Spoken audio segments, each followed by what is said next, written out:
All right, welcome everyone. So today we're going to be talking about interpretable deep learning. And most of the slides are coming from Bem-Soo Kim from KAIST, who has a beautiful lecture from this from 2019. And they've been slightly modified here.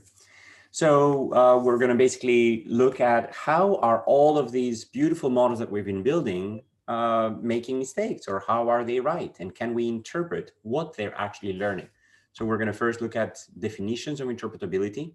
How do we convert implicit neural network information to human interpretable information? Why is interpretability important for debugging, for making discoveries, for the right to explanation? When somebody said, oh, sorry, you can't have a mortgage, I would like to know why I can't have a mortgage. And we're going to talk about both ante-hoc and post-hoc methods for interpretation. So ante-hoc methods for interpretation are basically forcing the learning itself to be done in a constrained way, so that only interpretable models are learnable. And post-hoc basically says, well, we're going to build super complex models, and then we're going to go back and interpret them, and we can interpret them at different degrees of locality. Then we're going to look at different ways of interpreting deep neural networks. So interpreting models versus decisions. Interpreting models is macroscopic and focuses on understanding the internals of the model, whereas interpreting decisions is microscopic and is focused on the practical applications. Then we're going to look at specifically the first part of interpreting models and 4 different methods for doing that. So weight visualization, building surrogate models that approximate the black box but are interpretable. We're going to look at activation maximization, basically looking at where is the most activation coming from. And then we're going to look at example-based models. And then we're going to look at the second part of interpreting decisions. And again, example-based models, attribution methods. So why are particular gradients noisy? And 2 different types of gradient attribution, both smooth grad and interior gradient, as well as different methods for backprop-based attribution, so deconvolution and guided backpropagation. And then we're going to look at how different attribution methods can actually be evaluated, both qualitatively through coherence, so whether the attributions highlight discriminative features and objects of interest, and through class sensitivity, whether the attributions are sensitive to particular class labels. And then we're going to look at quantitative sensitivity by removing features with high attribution and observing whether there's indeed a large decrease in the class probability. And then we're going to look at remove and retrain, and then keep and retrain, so that we expect that if there's low class probability because a particular image was not seen, that removing the pixels, retraining, and then measuring the accuracy should be able to drop. So let's dive right in. Why interpretability? So what is interpretability? So when Lee Sedol was basically playing against AlphaGo, he has this beautiful line where he basically was describing that there were, non-human moves that basically, and then he came out saying, wow, I've spent, humanity has spent thousands of hours and, hundreds of years playing Go, and yet we did not get it at all. So the machines are basically telling us that there's something deeper about the game, but AlphaGo itself wouldn't say what's deeper about the game. It would just crush all human players and all machine players. So there was something that the machine was learning, but that we could not extract knowledge from.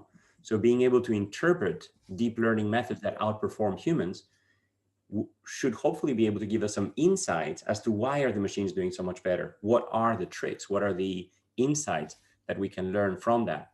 Looking at image classification, looking at self-driving cars, we would like to know if there's an accident that happens, why did the car turn right? Or why did the car not brake? Or what was the interpretation? So that we can then attribute the fault to the machine learning, or to the conditions, or to the insurance company, or perhaps to adversarial features in the map that trick the machine on purpose, and so on and so forth. When diagnosing disease, you don't want to show up at your doctor's office and the doctor says, oh, take these pills. And you say, why? And the doctor says, I have no idea. The machine told me. So what you would like to know is, why did the machine say that? Why did the machine make a particular classification of a tumor as an aggressive, leukemia, for example? And then why are particular drugs prescribed, or why is the diagnosis such, and why am I saying that the patient will die tomorrow? We would like to know, because then that can actually teach us about, number one, how to make better diagnosis in the future. Number two, how to question the particular diagnosis for these patients. And number three, how to overall understand the features of the model to then train, either better feature selection or better classifier, or to be able to even teach humans how to make better predictions. With machine translation, you'd like to know why are particular texts translated a particular way, and so on and so forth. So interpretability is extremely, extremely important.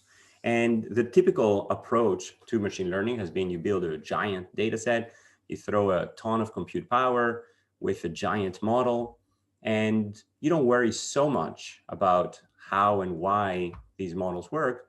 All you care about is that you can do classification, you can do localization, you can do object detection, you can do segmentation. But at some point, you would like to know how and why are these working the way they are for all of these different reasons. So what we would like to do is extract some interpretable information from these black boxes. So this can be helpful for verifying whether the model works as expected. So because wrong decisions can actually be extremely costly. Do you want to ground every airplane? Do you want to sort of, park every self-driving car when there's an accident until you figure out what happened? Or do you want the model to say, okay, here are the specific conditions under which I was not able to make a decision? And also, if there is mixed classification, you'd like to be able to attribute that to specific features of either the data or the model. So with standard machine learning, you basically have your data, you build your machine model, and then you have your predictions with some, test error, training error, generalization error, and so on and so forth.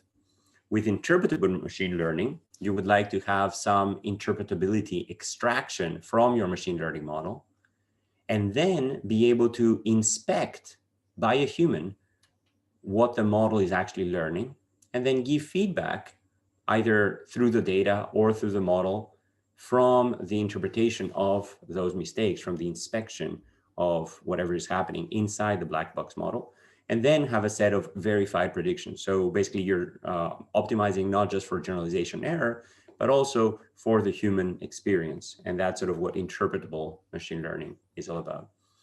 And then the next goal is, of course, to gain insight as to what is the machine learning about this, image of a tumor that we can then train our doctors to recognize and sort of have the combination of human and machine working together. So we'd like to learn about the physical, the biological, the chemical mechanisms of disease, which is what this class is going to be mostly about, and then understand, not just how our brain functions, but also how are we as humans making decisions when we are looking at images. So I don't know if you remember those slides that we got a lot of comments on with the muffins versus the chihuahuas, and then the bagels versus the, the wrapped up dogs. A lot of people were like, wow, I'm learning about how my own brain functions by looking at these images. So it's kind of cool to sort of learn more about perhaps how we solve particular complex tasks. And then, as I mentioned earlier, the right to explanation. For example, if the algorithms are trained in discriminative ways, if, for example, the color of the skin of a person is taken into account in a hiring decision, or the income of their parents is the primary factor in what school they get into, you would like to be able to abolish these biases. You'd like to be able to sort of systematically fight the biases that are unfortunately inherent in all of the training sets through decades of discrimination and centuries of discrimination in not just the US, but across the world, to be able to say, this is why the model is making these predictions. Let's eliminate all of those biases and then sort of have an algorithm that's clean of those biases and hopefully can outperform what training data sets have been biased by. So again, the US has an Equal Credit Opportunity Act. The European Union has a General Data Protection Regulation. France has a Digital Republic Act, which are aiming to not only make these unbiased decisions, but to also be able to justify to every person who is the subject of one of those decisions, why was that decision made? And that's the right to explanation. So before I go further, I'm gonna sort of see who's with me so far. Let's see.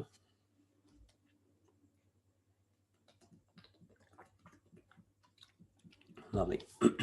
Right, 90%, 10%, 0, 0, 0, 0. This is awesome. Okay, so there's, as I mentioned earlier, two types of interpretability. The first interpretability is to build interpretability into the design of the model, to basically choose interpretable models to start with and then train them and just be satisfied with whatever accuracy they achieve. So the decision tree could be, you know, am I hungry? Do I have $25? Do I go to the restaurant, buy a hamburger, go to sleep, etc. So if the model is expressive enough, then, you know, we're good, because that basically allows us to say, every time I made a decision, I know exactly through my decision tree why the decision was made.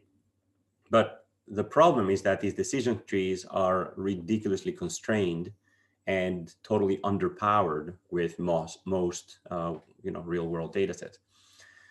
By contrast, deep learning has millions of parameters. So we're not going to build interpretable models to start with. What we're going to have to do is build post-hoc interpretability. So basically, we're going to build these complex models, and then after the fact, develop special techniques for interpreting what the models are actually doing. So one is ante-hoc. So basically, before you see any data, you basically build interpretability into the model. The second one is post-hoc. After your model is trained, then you say, oh, okay, great. Now I have the black box. Let me figure out what's happening in the black box. Everybody with me on this one? Great. Awesome. So again, 83, 13, 400. So again, we have millions of parameters for most of these deep learning models. So, you know, these have been increasing both in, you know, just space, complexity, parameter complexity, training complexity, data set requirements, etc. So what we're going to need to do is find ways to actually interpret those. And we can classify, or at least gradate, post-hoc interpretable methods based on their degree of locality. So all the way to the top, at the model, we can ask, what are the representations that are being learned by the model? So basically, how do I recognize edges and eyes and ears and, you know, wheels? All the way down, you can ask, why is a particular input classified this way? And what are the pixels that are contributing to that classification? And then in the middle, you can basically ask, at intermediate representations, what are the patterns or the images that maximally activate a particular neuron? To basically say, dumbbell, these are the activation functions. And sort of, we're going to look at different levels of post-hoc interpretability at each of those levels of resolution. So you can think of them at the model level as, what is the entire function X that I'm approximating when I'm distinguishing these blue dots from the green dots? What is the boundary of classification, for example? In the intermediate level, you can say, well, what are some features that are true to all inputs that are blue? And then they're classified as, I don't know, car. And the last one is, why was this particular example of a car classified this way? All right, so we basically define interpretability, basically converting implicit information to human interpretable information. We looked at the motivation for interpretability to, number one, verify that the model works as intended, to be able to debug it, to make biological discoveries or get insights about the particular class of objects that we're classifying, and also the right to explanation. And then we distinguish both ante-hoc, which are training interpretable models, and post-hoc methods for interpretability, which are focused on interpreting complex models after they've already been built. And we saw this gradient of the degree of locality. So let's dive right in and look at what are ways of building interpretable neural networks, both at the model level and at the decision level. So again, we're going to be looking at the whole gradient from the model level all the way down to the individual object decision. So we can broadly classify these as interpretable models that are either interpreting the model itself or interpreting the decisions.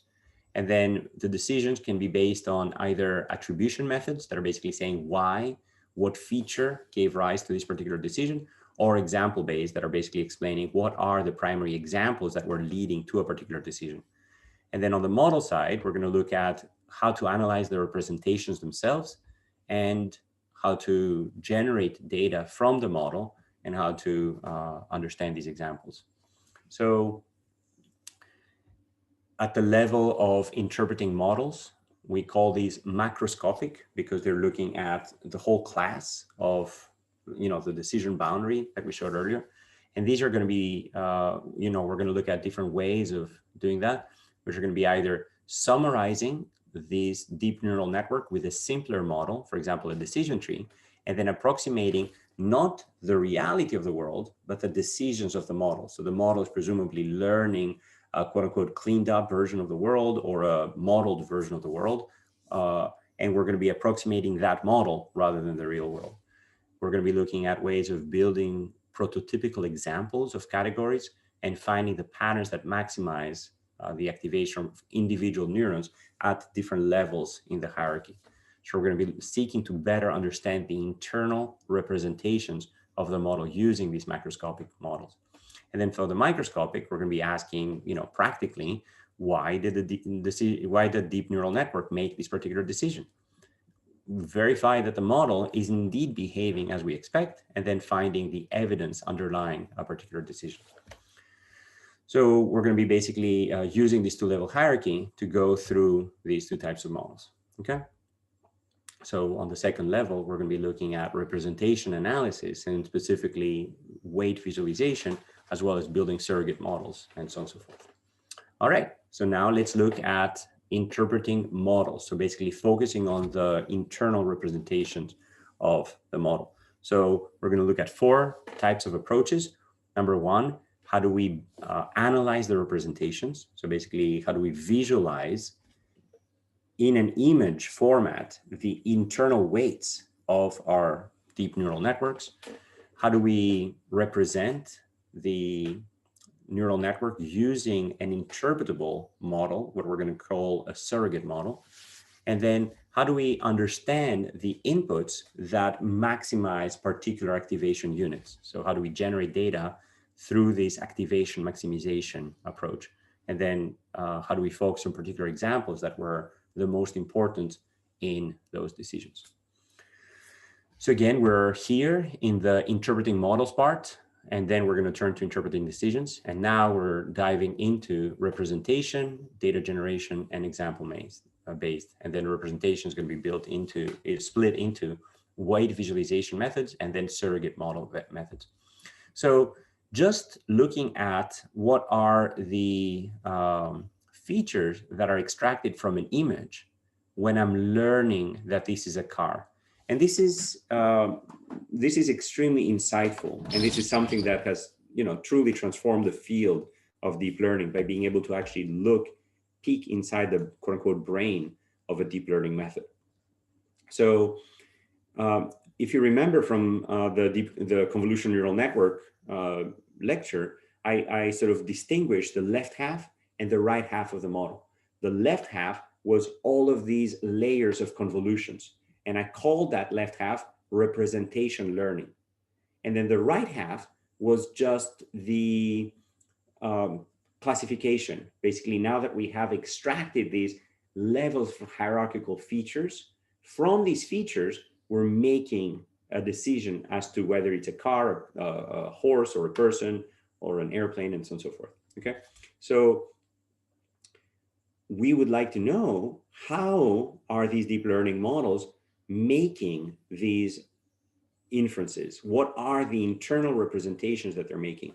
And that's where this has been extremely insightful, to basically realize that if I take individual neurons and I back project onto the image, what are the features that these neurons are learning, then what you see is extremely insightful. It basically tells you that indeed, just like the motivation of, hey, let's figure out how the animal visual cortex works by looking at sort of inside the brain of a cat or a monkey, and then understanding how are individual neurons firing when I show a cat an edge facing this way or that way.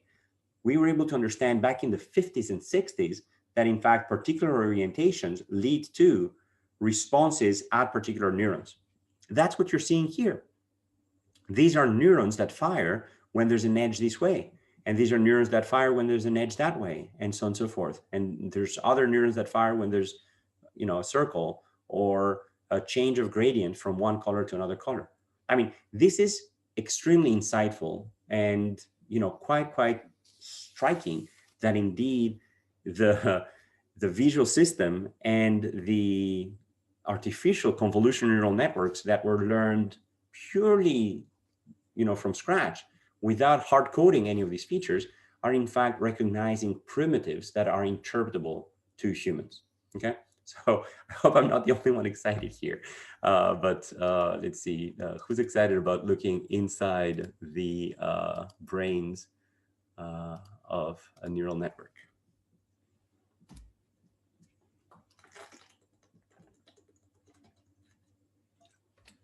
Okay, awesome. I'm not the only one excited here. So 63, 26, 704. I do have one yawn, which is great. Okay, so we can basically visualize the filters in a convolutional neural network, and we can understand the kinds of features that CNN has learned. But the problem is that there's still way too many filters. We have 5 million parameters, and we have, thousands upon thousands of internal nodes. So, we don't want to go about visualizing every one of those to sort of understand why do I see a car when I see a car. So what we can do is start diving a little deeper and basically sort of looking at different ways of extracting more information about particular decisions. So for example, we could summarize the deep neural network with a simpler model. For example, I could use a decision tree, or I could use a linear model or a graph that basically sort of decides perhaps, not perhaps, but certainly not as accurate of a model, but something that is more directly interpretable. So these are known in different papers as meta models or approximation models or response surface models or emulators. But the key idea is that we're going to train an interpretable machine learning model on the outputs of our black box model with a specific goal of interpreting it. It's not going to be exact, but it's going to be close, hopefully, and interpretable, certainly. So we're deciding to use a simpler model to approximate not the real world, not the actual real world, but the predictions. And again, this is model agnostic. It doesn't matter what my black box is made of. I'm going to use a simple model that is both independent of the original world and independent of how the black box actually works, just based on the outputs of that. Okay, so who's with me so far on sort of what we're going to be doing here? So let's see. Oops. So what we're going to be doing is training a model on the output, not on the input, but on the output of our black box model, and then trying to understand how are the decisions made using this parallel model that sort of tells us, oh, well, it's here. It seems that these are the particular decisions that are being made. Okay, so we're at 50, 41, 10, 0, 0. Okay, so that's surrogate models. And then perhaps the most exciting so far has been this activation maximization. So we're going to be generating data, but almost backwards from our model. So we're going to be finding patterns that maximize the activation of a particular neuron. Okay, so if I'm trying to classify a particular bird here, then I can say, okay, well, the neuron called goose is activated maximally based on these types of images. Okay, so what we're going to be looking at is how to maximize among all possible inputs the input X that maximizes the probability of generating the particular weights for that particular class. So basically, the weight of that class, given my parameters, is going to be maximized by that input. Okay, so who's with me on this one? So we're maximizing over all possible input parameters the parameter that maximizes the class conditional, the class posterior probability for that class. Okay, so everybody with me on the left part of this equation? So I'm searching over all inputs for the input that maximizes that class that basically says goose is maximal here. Okay, so we're at 30, 36, 25, 11, 0. Now, on the right side, this is the constraint under which we're going to be doing this maximization. So we're going to be using a regularization term that is basically going to tell us, I don't want to choose any possible input, but I want to choose inputs that are actually meaningful. Because basically when I see this, well, I'm not so excited about this model of a goose. Instead, what I want to see is something that actually to the human eye resembles a goose. And that's where the regularization term comes in. Okay, so if I only maximize based on the class probability, I'm going to get images that don't make much sense. But if I maximize using this additional regularization term, then I can constrain the output to also be, human interpretable. So this is where deconvolution comes in, and that's where sort of running the convolutional models backwards, will come into play. Not yet, but shortly. But basically, what we're looking for is an X star that maximizes this class probability of which character am I recognizing between which digit between 0 and 9. I want to recognize the digit 3. And then this is, one feature that is actually interpretable within that constraint. So we want to maximize the X that maximizes the class posterior probability, but under the constraint that this X is actually human interpretable. So if we're basically iterating over this search for both the maximization of the class and also a regularization that basically tells us, make sure that this is as close as possible to the actual inputs or to the, sort of human interpretable classes. And we're going to see a lot more of that when we start thinking about latent variables and latent parameters that are basically perhaps telling us, is the 3 tilted this way, tilted that way, stretched, etc. So we can actually have intermediate latent parameters that sort of parameterize this otherwise noisy vector that I would normally get. So this is the initial solution, and then you can see that it's very blurry, and all of the characters are basically, just, very messy. And after lots of training, you start seeing 0, 1, 2, 3, 4, 5, 6, 7, 8, 9.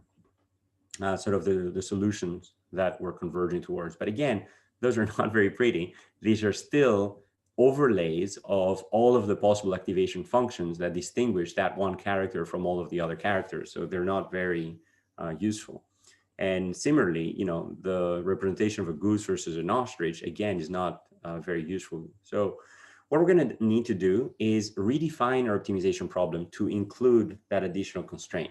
So again, this activation maximization in this data generation box builds typical patterns for given classes, for example, beaks and legs. And the goal is that unrelated background objects are not present in the image. But the disadvantage is that what we're getting out does not really resemble these class-related patterns, and it actually lowers the quality of the interpretation for the given classes by sort of seeing this overlay of characters that to the machine makes a lot of sense, but to the human doesn't really make much sense. So what we're going to be doing instead is forcing the generated data X star that maximizes that function to match the data more closely. Instead of finding the input pattern that maximizes the class probability, we're going to find the most likely input pattern for a given class. So that's very different. Instead of sort of searching over unlikely patterns that just simply do not occur in the training data set because no one takes pictures like these and no one writes characters like these, we're going to basically ask for the most likely input pattern for that class. And then the most likely is the key here. So we're now going to look for not just the maximal, but the likely and maximal. So basically the maximal one among the likely ones. Who's with me on this subtlety of we're not just looking for any kind of artificial construction of a set of pixels, but we're looking for an actual handwritten character that could have been generated by one of the humans entering input. Okay, so 40, 40, 20, 0, 0. That's great. Okay, so instead of finding the input pattern that could be somewhere around here, somewhere way out here, that maximizes that classification distinction, instead we're going to be looking for an X star among the likely inputs entered by users to find the most likely input pattern for a given class. So that's where this constraint is coming in. So instead of maximizing this alone, which would basically give us anything anywhere, we're basically maximizing things within the space of class generations, okay? So again, we can look at either an activation maximization with, some original constraint, or an activation maximization within the space of possible inputs. And then these techniques require an unsupervised model of the data, either a density model that basically tells us where is the data most dense. So some kind of, feature density distribution that basically tells us we're going to sample from within the realm of possible inputs rather than, way out here. Or a generator function that doesn't need to have the full data distribution, but is able to sample from that distribution without necessarily explicitly representing that entire distribution. Okay, so these are going to be the two techniques that we're going to be using. And if you look at now this original set of characters that were maximizing the activation of a particular node, they were completely uninterpretable. So this is just the simple activation maximization where you initialize it to the mean. And then you can look at multiple progressions of this where you can initialize to the class means.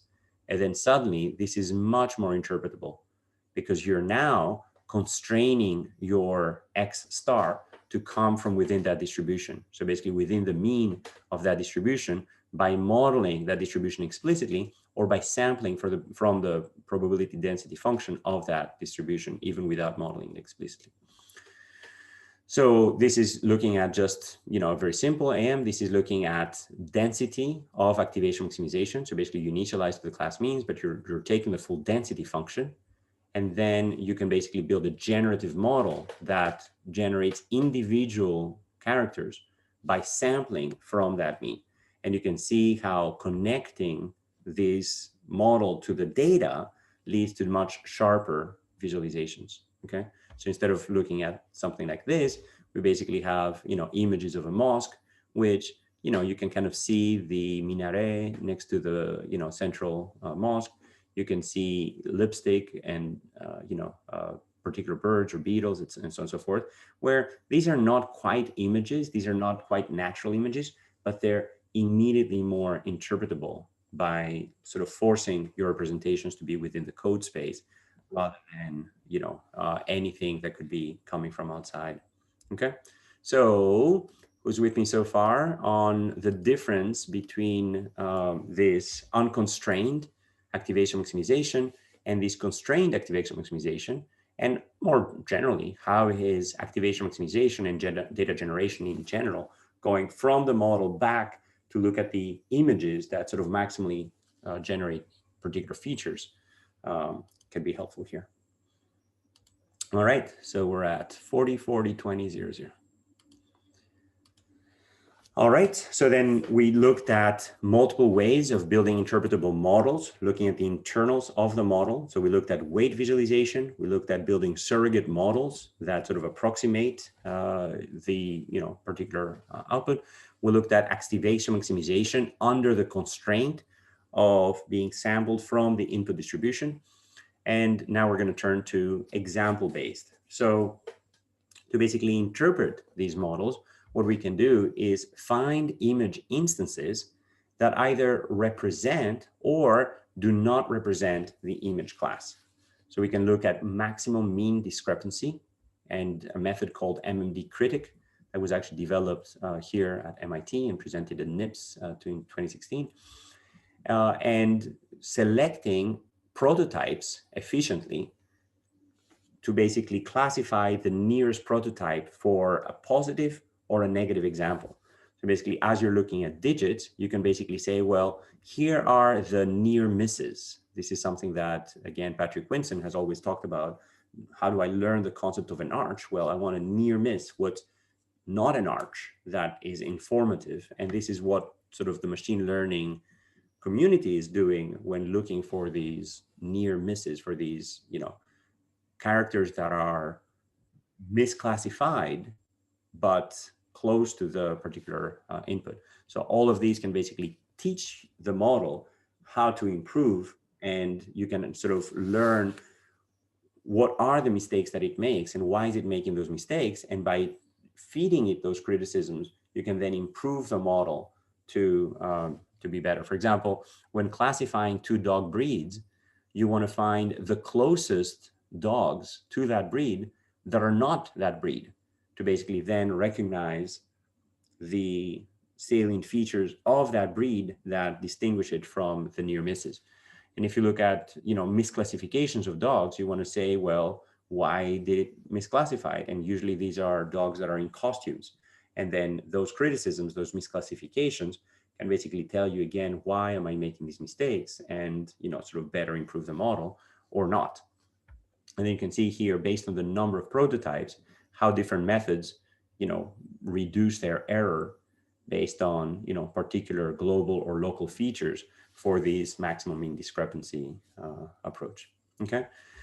So we basically looked at either visualizing the weights of the different layers of the neural network directly. We looked at building surrogate models that are perhaps not as accurate, but are more interpretable.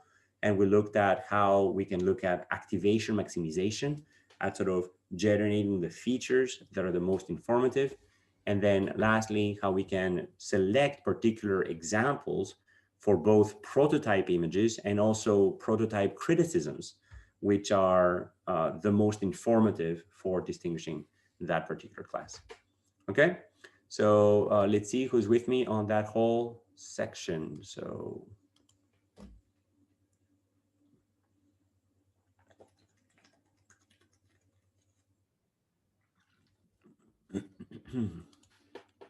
all right, so 40, 46, 15, 00. And then one more poll up. Who feels that they've learned something?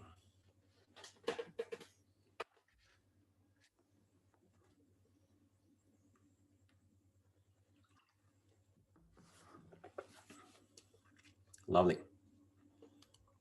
Okay, so we're at 55, 41, 00. And then there's the one person who keeps me honest. Nope, I really don't see why the professor is all excited. All the way at the bottom. So the polls are anonymous. I will never figure out who you are, but keep being honest. This is awesome. I need this. Okay, great. So going back to our outline, we saw why interpretability is so important. We saw first the model side of interpretation, where we're looking at the macroscopic understanding the internals of the model. And then we saw 4 different ways of doing so: weight visualization, surrogate models, activation maximization, and example-based. We're now going to turn to the second part, the microscopic, looking at practical applications of why is a particular decision made. And we're going to again go through 4 different ways of interpreting decisions made by the model. We're going to look at example-based. We're going to look at active attribution methods. Why is a particular gradient noisy? We're going to look at gradient-based attribution with smooth grad or interior gradients, and then backprop-based attribution with deconvolution and guided backpropagation. All right, so now looking at the limitations of model level interpretation. So basically, the challenge, of course, is what would be the best image to interpret the class model cycle. So we've, looked at ways of generating not just one sort of superimposed mess, but instead sampling from the input distribution. But the challenge, of course, is that the input distribution is, extremely diverse, and any of these, might be preferable by different people. For example, an aficionado of motorcycles might think that this is actually the thing that triggers motorcycle most to them because they're used to driving them. And, different folks might be sort of more amenable to sort of different best representative of the class. But I would argue that all of them are almost equally representative. So summarizing a concept or a category as complex as motorcycle into a single image is extremely difficult. And a good interpretation of what is the model learning when it's learning, motorcycles would be as large as the diversity of the concept that it's trying to interpret. So basically, when we're learning through multiple layers of our deep neural network, the concept of a motorcycle at layer, 20, we would like to know sort of what are all of the different examples of that class. So the questions that we're going to have that are not as very well answered through this model interpretation is, how do we find a prototype? Basically, how does a motorcycle typically look like? And, sort of going through all of this to decide on motorcycle or motorbike, what is the, typical one? And then the second challenge is, how do we justify our decision? Why was this particular example classified as a motorbike? So what in our sort of many, many layers led to that example being, motorbike? So can we justify those decisions? And that's what interpreting decisions is going to be all about. So basically, how do we attribute those decisions to either, the gradients or the backpropagation or particular examples? So we're going to look at 4 ways of interpreting decisions that the deep learning models are making. The first is going to be example-based. Then we're going to look at attribution methods. So why are the gradients noisy, for example? And then gradient-based attribution and backprop-based attribution methods.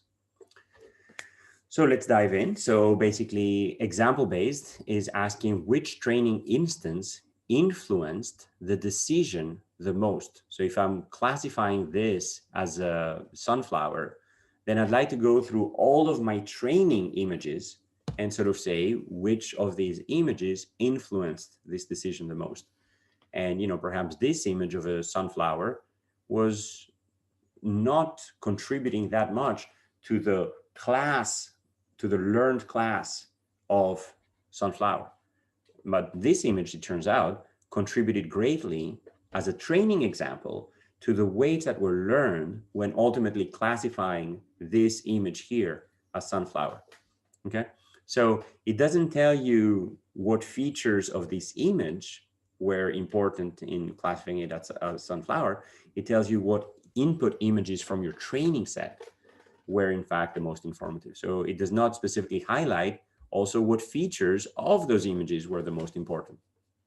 And again, these are influence functions for interpreting these black box methods. So they're, basically studying the fragility of these neural network model interpretations can be, extremely helpful through these examples by basically saying, okay, well, I can't tell you how I learned what a sunflower is, but I can tell you which images contributed to this particular classification of a sunflower. And that's extremely important because you can basically say, well, if I'm classifying a dog as a sheep, I can go back and say, well, here are the images that you called dogs that I used to classify this as a sheep. So it basically tells you the nearest images in a way, not based on pixel proximity, but based on influence on the classification of one particular image. Okay, so let's see who's with me so far on this concept. So basically, we're not asking what are the pixels of this image that made me classify, but we're asking among your enormous training set, what were the images that influenced your decision for that image the most. All right, so 43, 57, 00. Okay, so that's example based. So it's basically going back to individual examples of your input training set that sort of we're guiding that one particular decision. Okay, so this is very much like in law. You basically, so the Supreme Court will say, well, based on the decision in 1956 of this versus state, we have postulated that, this is now guiding our decision for, the verdict that we cannot convict this person or something like that. So this is, the same thing, but now through the training examples of a neural network. All right, so that's example based. The second one is looking at attribution methods. So given an image, X, and given a decision, this is a 3, based on sort of these activated pixels here. The question is, can we assign to every pixel, X1 all the way through Xn, an attribution value that basically tells us, how much is that particular pixel influencing this decision of calling this particular character a 3, okay? So this is orthogonal to our deep convolutional neural network. So basically for any deep neural network, you have some kind of function. And then what we would like to infer is an attribution score that gives us for every single pixel, what is the weight with which that pixel is contributing to the classification of that input image, okay? So you can visualize these attributions directly on the image. You can basically say, well, for every pixel of the image, I have a score. So why don't I directly visualize that score? And what you can see is that the junctions here, specifically in the 3, are in fact the strongest contributors to the decision to classify this image as a 3. It doesn't tell me what a 3 looks like, but it tells me for this particular image, why did I classify it as a 3? So for example, when the self-driving car crashes into a tree, you can basically say, well, why did you decide to turn? And you can go back and say, well, these are the pixels in my image or in my video stream that basically made me decide that, turning right was the right class for that element. So basically, we're going to be looking at how are these individual pixels for this particular image and for that particular class responsible for making the decision. So we're basically feeding this through the function and then working backward from the function to basically say, what are the pixels that were the most informative for that? So you can visualize these attributions as heat maps in, a 5x5 pixel image or in much more complex images. So for example, if your label is, garter snake, then you can basically say, well, what aspects of my input were the most informative? And now you can look at different gradient-based methods and sort of ask what were the pixels that were contributing to that particular decision being made. And this is extremely informative. This is, again, the goal is interpretable machine learning. So the goal is to sort of say, well, what aspect of my image led to the decision of classifying this as a snake or turning right in the rain and so on and so forth. And then you can see how the pixels are in fact concentrated surrounding the snake, but not exclusively on the snake itself. So there are some features that are basically saying, well, it turns out that the background, the fact that the snake is usually surrounded by something dark, is in fact informative to making the decision of it being a snake, and so on and so forth. Okay, so this is very informative because it basically tells us that it's not always the pixels within the snake itself, but it's the surrounding image as well that are contributing to that classification. So we can basically use this to build a saliency map to basically tell us what are the pixels that are the most salient in an image. So you can have a baseline attribution saliency map that basically tells you about the gradient of the decision of the classification function of that particular image with respect to a given input image X. So you can basically calculate that saliency as the gradient relative to x of this function, which is basically the partial derivative of this function relative to that one particular image. So we can calculate that saliency based on the same exact methodology that we've developed for backpropagation. Basically, when we were doing training of our deep learning models and we were updating the weights, we were going through the exact same math of taking the derivatives relative to the weights, but now we're taking the derivatives relative to the pixels of that particular image. So we're now calculating the saliency map using the exact same propagation, but instead of derivatives relative to weights, we're now looking at derivatives relative to pixels. Okay. So who's with me so far about what we're doing on the saliency? We're basically now going to be asking, how did I classify something as a snake? By looking at every pixel and how much is contributing to that classification, by taking the gradient back through the classification function f, and then attributing that back to individual pixels of the image, and then visualizing these pixels as heat maps through this function. All right, so 36, 50, 14, 0, 0. That's great.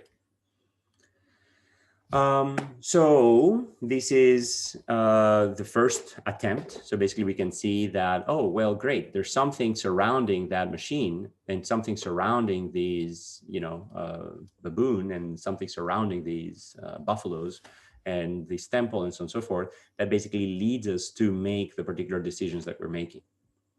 But the problem is that these saliency maps are very noisy. You can see that there's like scattered pixels all over the place. It doesn't tell you, well, hey, here's the contour of exactly what I would expect a water buffalo to look like. Okay.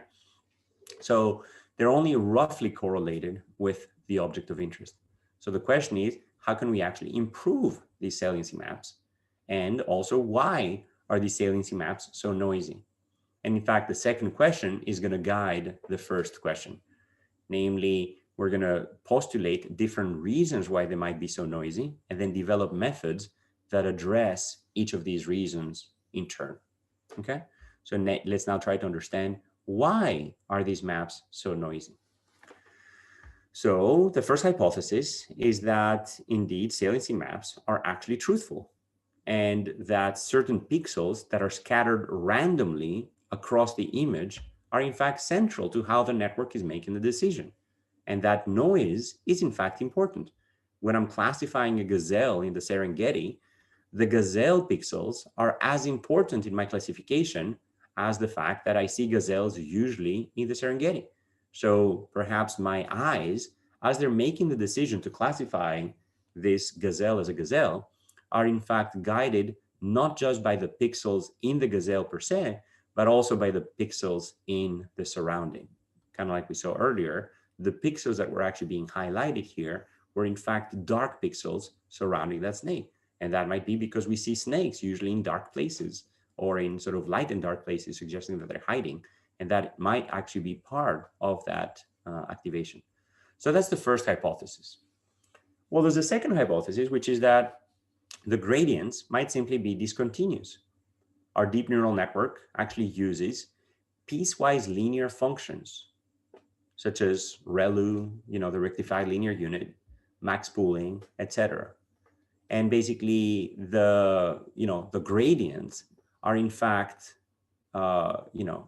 zero everywhere in that, so basically if you look at the ReLU function and how I'm taking the gradient through the ReLU function, this rectified linear unit has derivative exactly zero everywhere in the entire negative space. So it's very hard to sort of run smoothly through this space. So, maybe the challenge is that the gradients are actually discontinuous and that these activations and max pooling, which is basically saying, well, I'm going to take the maximum of anything that activated in that entire part of the image, are in fact not conducive to this smooth gradient learning. And the reason why everything looks so noisy is because I just couldn't very reliably figure out a very clean gradient through the space. And basically perhaps the sudden jumps in the importance score are due to infinitesimal changes in the input that are basically, jumping up and down. So if you look at the layers of that neural network with, 3 layers, the function can be somewhat smooth. The function that I'm learning can be somewhat smooth, and sort of learning these gradients might actually be feasible. But as I add more and more layers, then the firing of whether something is a gazelle or not is extremely discontinuous. It basically jumps up and down extremely rapidly based on subtle variations of the input. So you've probably all heard about these adversarial examples where I can actually modify the pixels of an image of a gazelle in ways that are imperceptible to the human eye, but then will make this gazelle classified as a, I don't know, a German tank. And, this is related to that in the sense that this is not a smooth function. Basically, because there are so many different layers, I can actually trick the classification function by sort of choosing one of those local minima and sort of, moving the pixels down that way to actually carry out misclassifications. So the second hypothesis is that perhaps our gradients are actually discontinuous, and there's so much noise because of the number of layers and because of these sort of not easily, derivatable functions, that the functions whose derivative cannot be easily taken. Okay.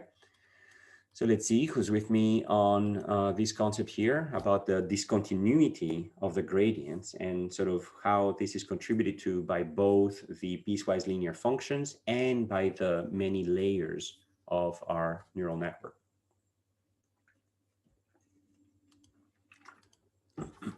Awesome. So 44, 40, 15, 40. Okay. So the third hypothesis is that perhaps our function actually saturates. Maybe a particular feature may have a strong effect globally, but have a small derivative locally. So because, this particular feature is having most of its activation here, the derivative is not quite able to capture that one aspect. So basically, this function has already maximally fired and it can't fire any higher. So I've kind of saturated here and I can't, learn anything smoother at that point. Okay. So these are our 3 hypotheses that we're going to be working with. And then using these hypotheses, we're going to say, well, how can we actually improve the saliency maps? So how can we basically improve on this partial derivative with respect to the input? So we're going to look at different ways of modifying that function to basically ensure that the results are not as noisy. So one possibility is to actually add noise to perturb the input to some other input, and then use the gradient on some perturbed input. Okay. And there's some methods that actually take the average over the perturbation set. So instead of just doing one perturbation X star, you basically do multiple perturbations. So I take my original image and I perturb it in a bunch of ways. And based on that, I'm going to try to actually smooth out that gradient by sort of not looking at one particular image, but by looking at an ensemble of images that are near this particular image, and then asking, well, perhaps for this one particular instance, the activation function is noisy this way. And for another instance, it'll be noisy another way. For another instance, it'll be noisy another way. But if I take the average over multiple activations, then maybe they will converge on the actual pixels that seem to define the gazelle more directly.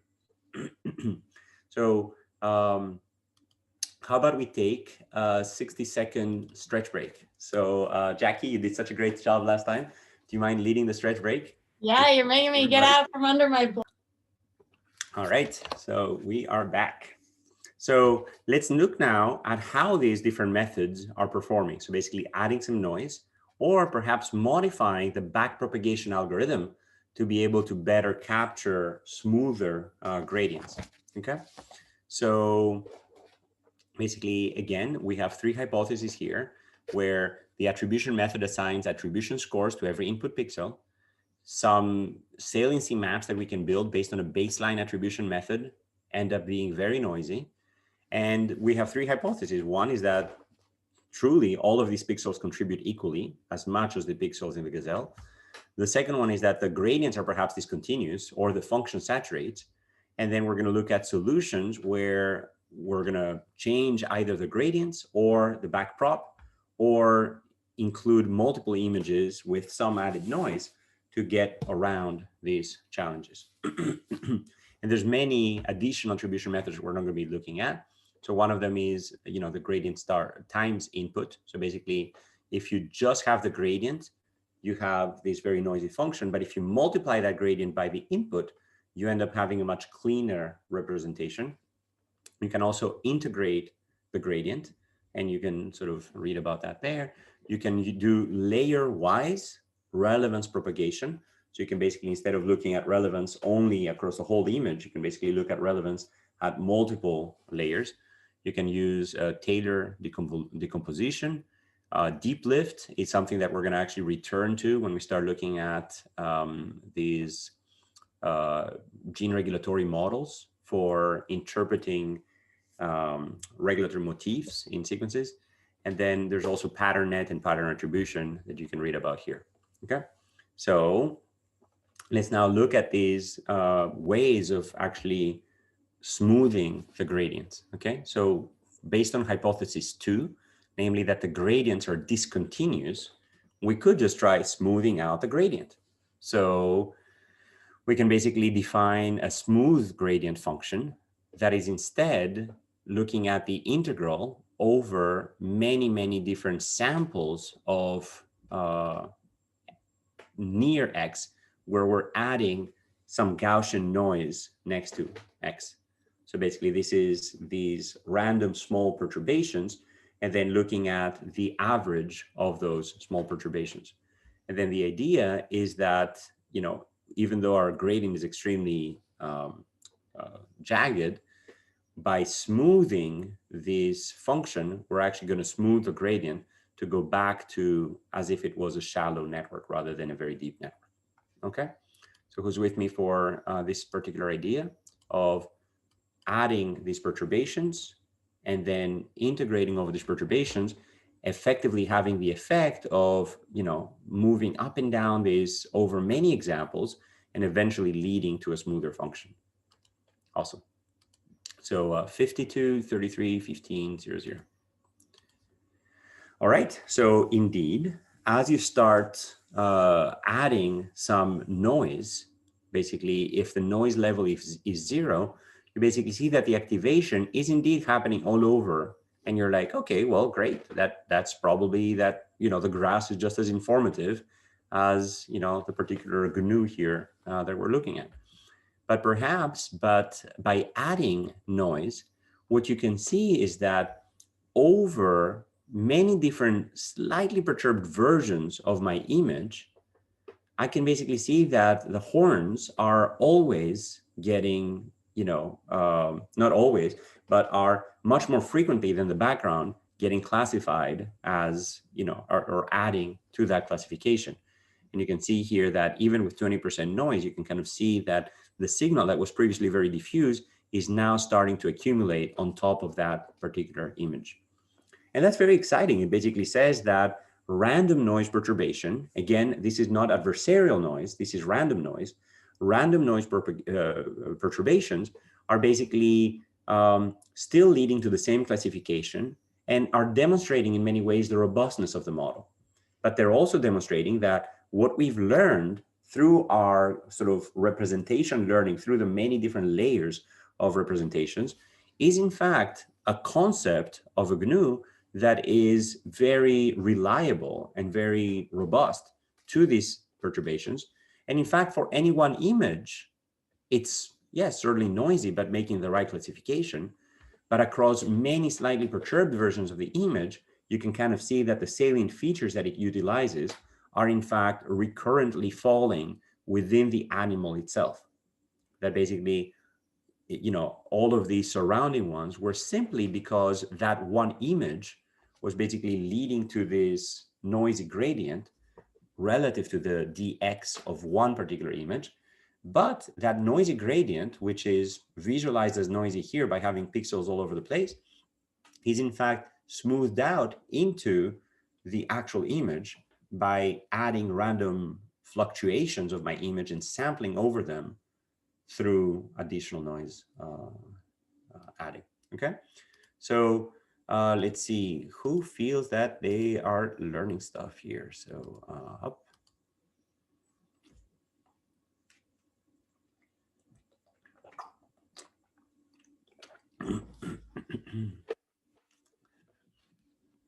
All right, very cool. So we have 61% at 5, 36% at 4, 0, 0, and then at 1. I still don't see why the professor is so excited.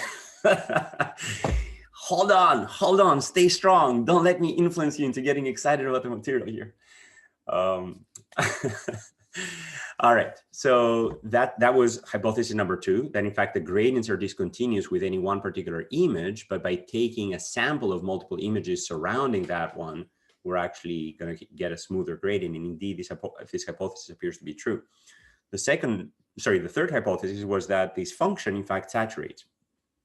That basically this, x here is just, beyond the maximum possible activation. I can only get so excited about a particular deer. And after that, I just, don't get any more, excitement about sort of seeing a deer.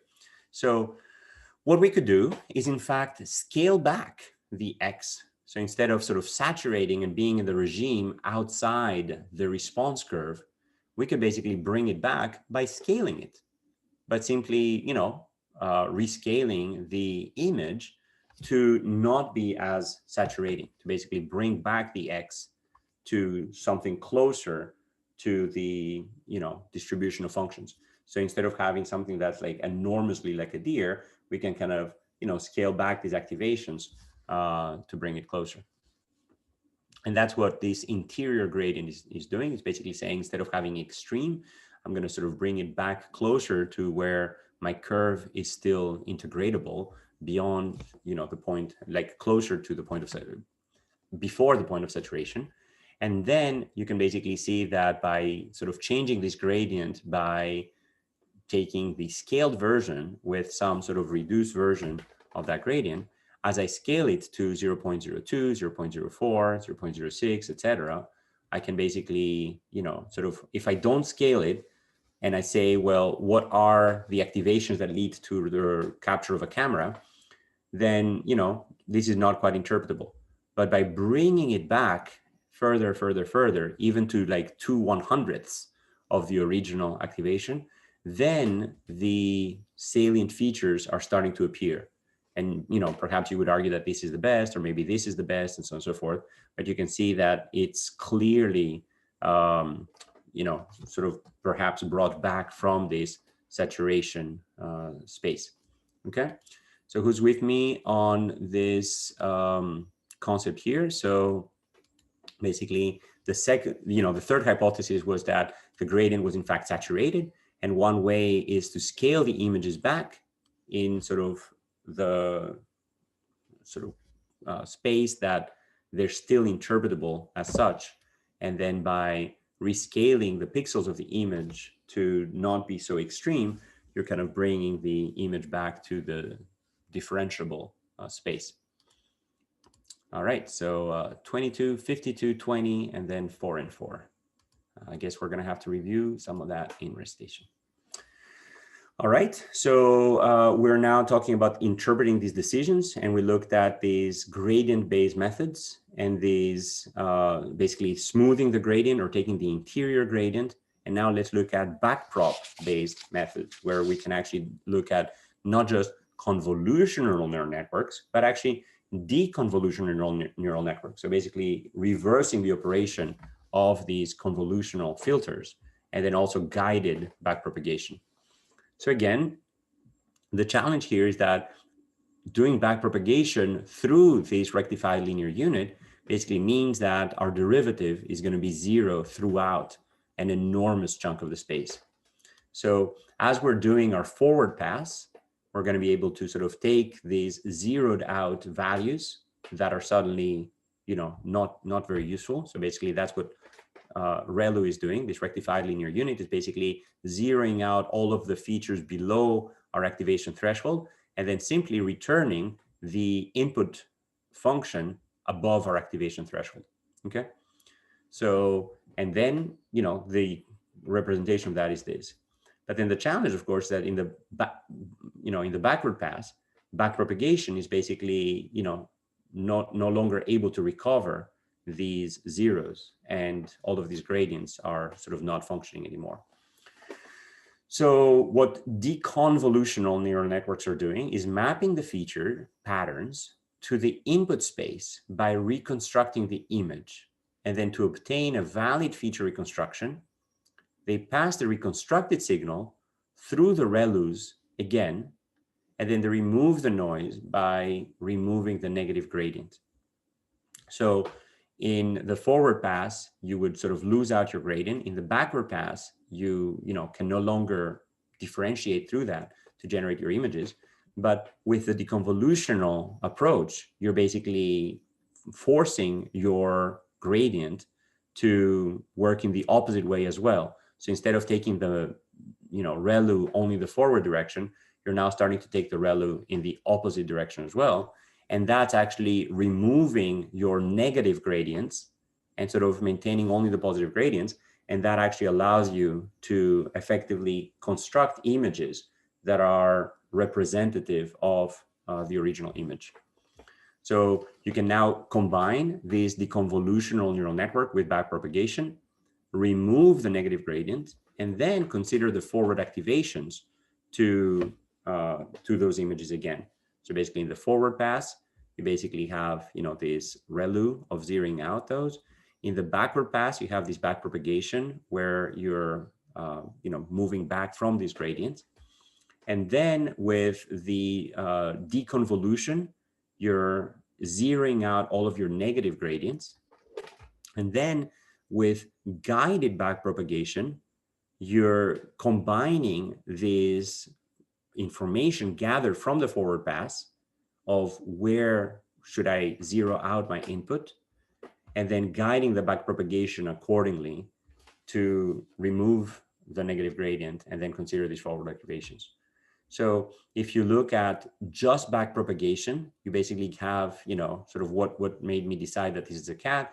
You have this saliency activation map that is basically saying, oh, well, there's something somewhere in this whole image.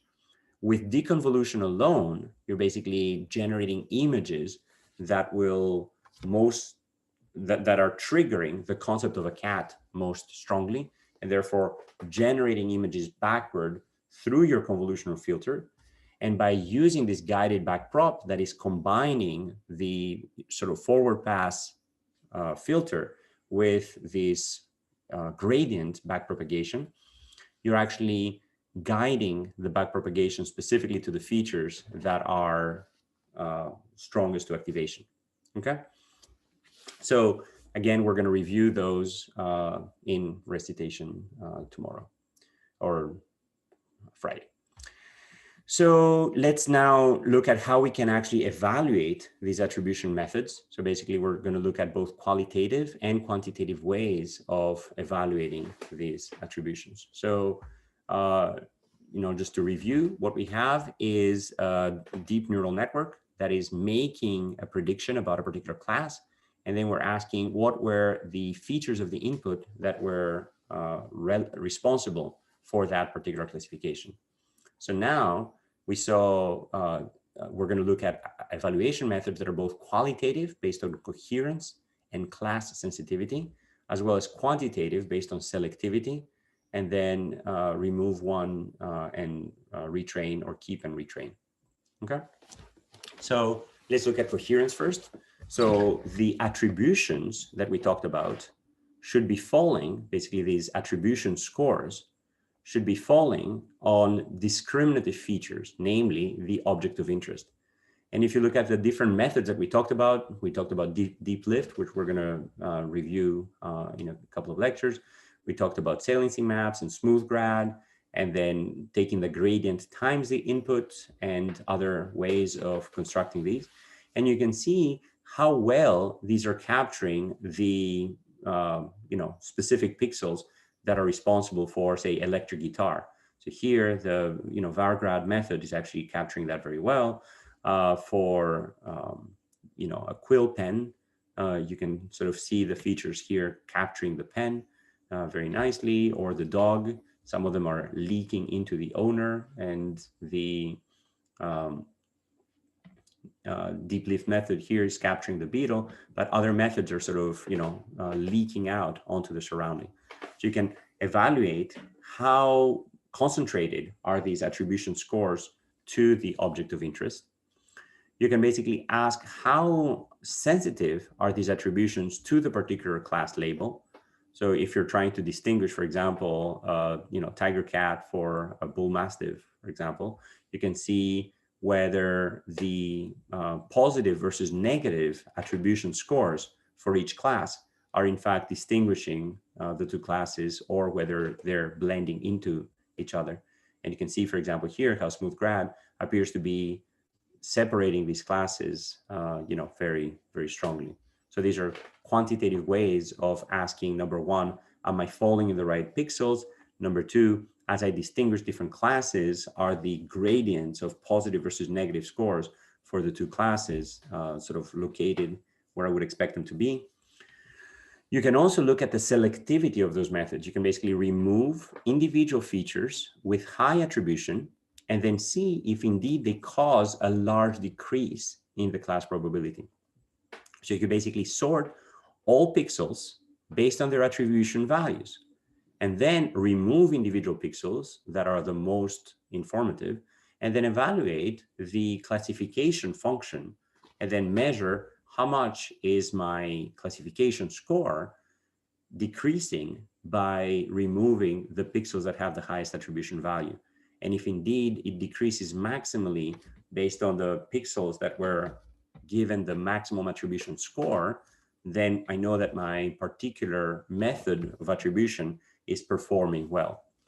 So this is the pixel flipping procedure, where basically I can say, okay, well, I have a 2, a 1, and a 0, and I'm going to flip pixels that have the maximum attribution score and see how the classification changes. So here I, can iteratively remove the features that are still being utilized, and then end up with numbers, with digits, with images where the digits are no longer recognizable because I have maximally erased the features that were the most informative. And I can ask, based on the number of features, the number of pixels that I have removed, how much did my classification score drop? And you can see here that with 3 different methods of this classification accuracy, by sorting the pixels according to saliency, I am dropping very, very rapidly, and then I only have a relatively small later drop. Whereas if I was staying stable and then dropping later on, it would basically tell me that my attribution scores are not sorting the images sufficiently well. Okay, so let's see who's with me on this concept here of sorting based on the saliency, and then asking, do I indeed see a maximum decrease in the score based on the features that were removed that were maximally salient? Okay, so we're at 50-50-4-0-0. And then you can see this as, over a larger classification panel, as I'm, removing 30 pixels or 100 pixels, how this classification score is in fact decreasing based on how many flips. And then the area over the curve basically tells you just how fast you're able to decrease. And if saliency feature is very strong, you should be able to sort of decrease very, very rapidly and then stay flat. And that would give you a higher area over the curve. And if you decrease very slowly, it will give you a smaller area over the curve. So basically, your accuracy of saliency attributions and classification attributions are in fact can be measured quantitatively using this curve. And then the last part is removing and retraining. So basically sensitivity might not be accurate. The class probability might decrease because the deep neural network has never seen such an image.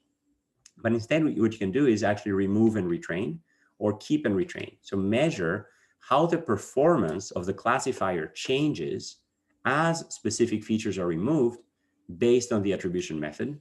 And then the remove and replace score is basically asking if I replace n% of the pixels that are estimated to be the most important, or if I replace n% of the pixels that are estimated to be the least important, and I retrain my deep neural network and measure the change of accuracy, then what do I find? And then this is basically telling you, here's my original input with a class prediction. I can then use that to estimate, using some kind of attribution method, what are the pixels that are the most informative. I can then modify that input according to the estimate by blanking out the most informative, the most salient features, and then see how well is my model doing in the revised image, and then predicting accordingly. And then you can see here how these remove and retrain, or these keep and retrain, are in fact performing, and that gives you another quantitative metric for evaluating your the accuracy of your interpretation for that decision. So to recap, what we talked about today was why interpretability is so important. How do we convert this implicit neural network information that is being captured to human interpretable information? The motivation being that we can verify that the model works as intended. We can debug the classifier. We can make new discoveries, get new insights as to why and how is this model working, but also why and how should we understand particular radiology images or particular games like Go and chess, and also the right to explanation. We saw both ante-hoc methods for training models that are only interpretable, but then there's a huge challenge there of power, and post-hoc methods, which are by far the most common, which are building complex models and then after the fact interpreting them with different degrees of locality.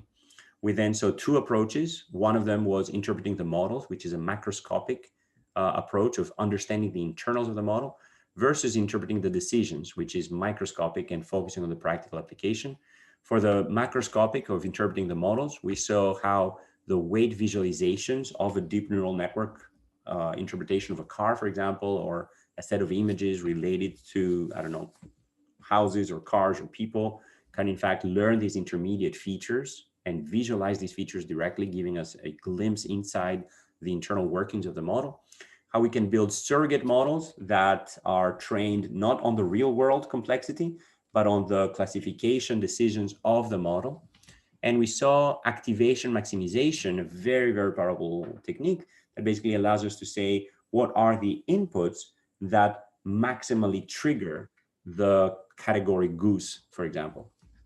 But then beyond this maximization of an activation that gave us these features that were quite uninterpretable, these images that were quite uninterpretable, we saw how we can, in fact, constrain those features of activation maximization, constrain those images to be sampled directly from the high density areas of the input model.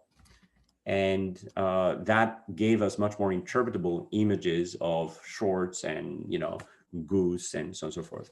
And we also saw example-based methods for interpreting these models. And then beyond interpreting the models, we saw how to interpret decisions using specific examples that were part of the training set that led to the training, the learned model making a particular decision. You can say, well, I denied your lawsuit because of these particular cases that I learned. And then that allows you to start interpreting the decision of a model rather than the internal representations of the model. We saw different ways of attribution and how the pixels were in fact quite, flanking the image in many cases. And then we had multiple hypotheses of why the gradients are so noisy. And then we saw ways of smoothing the gradients by sampling perturbations of our image, then bringing the gradient to be smoother, and then converging those pixels from this very diffuse to sort of pixels on the image itself that were recurrently hit through these perturbations, and then how saturation can be brought back by rescaling the image and then sort of bringing it to a place where the gradients are still smooth before the point of saturation. And then how we can use backpropagation, like deconvolution and guided backpropagation, to basically constrain the models and find the most salient features that were responsible for decisions on particular images. And then we saw multiple ways of scoring these attribution methods, where we can highlight the most discriminative features or the objects of interest. We saw coherence and class sensitivity, as well as quantitative metrics of removing features with high attribution and then seeing how large is the decrease in the class probability, and then the remove and retrain methods, where we can remove individual pixels, retrain, and then measure the drop in accuracy. All right, let's see who feels that they've learned something today.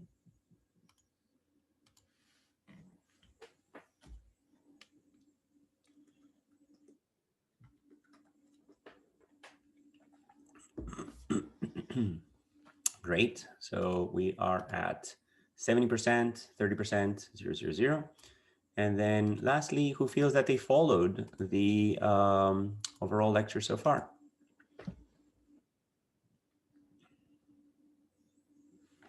Awesome. So again, we're going to review some of those topics in recitation, but it feels that you guys are pretty with me so far. Awesome. So 25, 60, 17, 0, 0. Awesome. Well, thanks everyone. And I will see you on Thursday for the last of the deep learning theory lectures before we dive into health and genomics. Thanks everyone.